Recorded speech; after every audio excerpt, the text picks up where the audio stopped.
Runs, sags, fat edges, these are application problems faced by many wood finishers. If you're seeing these kind of defects on your wood finishing projects, don't fear. I'm Darrel Young with Campbell, and you've reached the finish line.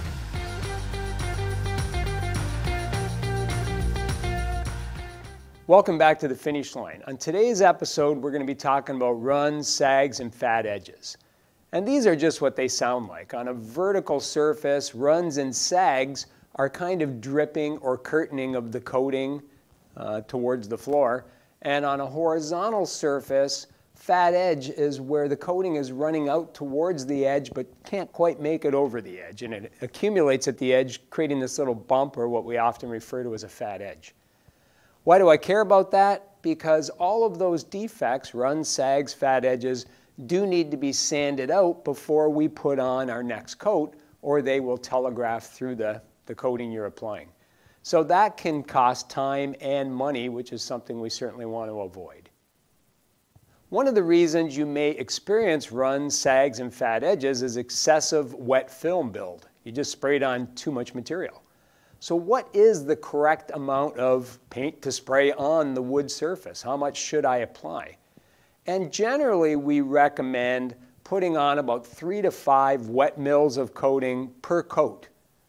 And right off the bat, what is a mil? A mil is 1/1000th of an inch. We want to end up with somewhere around 3 to 5 wet mils per coat. There are some coatings where we can afford to put on a greater amount and they won't run and sag. But those are coatings that are specially engineered for that sort of application. As a common practice, if we stay somewhere around 3 to 5 wet mils per coat, we're usually pretty safe. And really, the reasoning behind that, if I don't put on at least 3 wet mils, I'm probably not going to have enough material on the wood to flow and level properly. When I spray a coating out of a spray gun, I'm breaking that coating up into tiny little droplets, and I need to spray enough of those droplets on the surface that they can kind of melt back together and create a smooth, continuous wet film. If I don't put enough of them on, I'm going to end up with kind of a dry, starved, gritty appearance. Just all of the individual droplets on the wood that couldn't quite join back together. On the other side of the coin, if I spray on too much, if I exceed that 5 wet mils, that's where I start running into this problem of sags, runs, and fat edges. So around 3 to 5 is what we're aiming for. Other problems you can encounter when I apply too much wet film is it's going to really stretch out my dry time. We might normally say that a coating is dry to sand in a half an hour, but that's making the assumption that you put on 3 to 5 wet mils.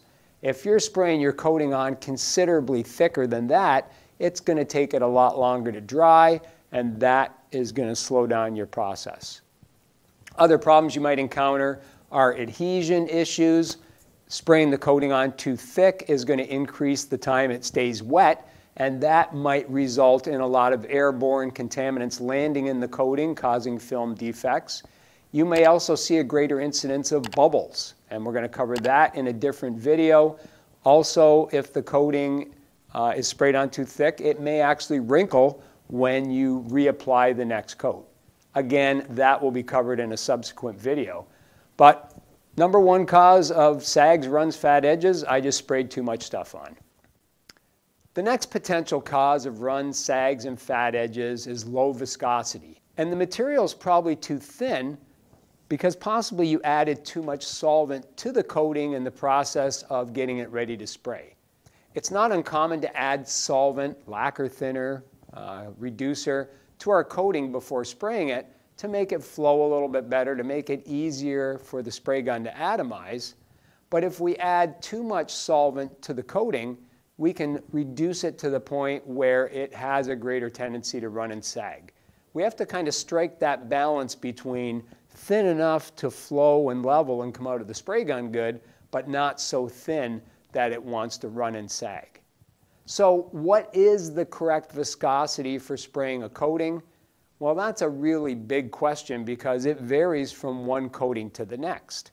Not only does viscosity have an influence on atomization and flow and leveling, but so does solids. So high solid coatings, even though they're low in viscosity, may still need further reduction to get good atomization and flow and leveling. But generally speaking, we do have some rules of thumb that we go by. And a good starting point for viscosity is to get the viscosity of the coating down to about 30 seconds in a Ford No. 4 cup. There's a variety of different instruments to measure viscosity, but we've kind of adopted the Ford No. 4 viscosity cup as our own. It's important to know the temperature of the material and to adjust it, if necessary, to a reasonable temperature. Don't try to reduce really cold coating to make it sprayable, because as the day goes by and the coating warms up, it's going to continue to thin out and reduce in viscosity, and that in itself might result in runs and sags. So our ballpark recommendation of 30 seconds viscosity in a Ford No. 4 cup, that works good in many spray guns, but not every spray gun is created equal. The most important part about viscosity is adjusting the coating itself so that it's just thin enough to spray good through your spray gun the way you have it set up, but not so thin that it runs and sags. Another common cause is using a reducer or a retarder that has too slow of a rate of evaporation. In some cases, when we add a solvent to our coating, we intentionally add a solvent that has a very slow rate of evaporation, one that we would refer to as a retarder or a flow enhancer, and that helps provide for good flow and leveling in hot temperature conditions. But if I use such a slow solvent in my coating when it's not really that hot out, then next thing you know, my coating is staying wet too long, and on those vertical surfaces, it sooner or later starts to run and sag where it would otherwise dry before it got a chance to do so.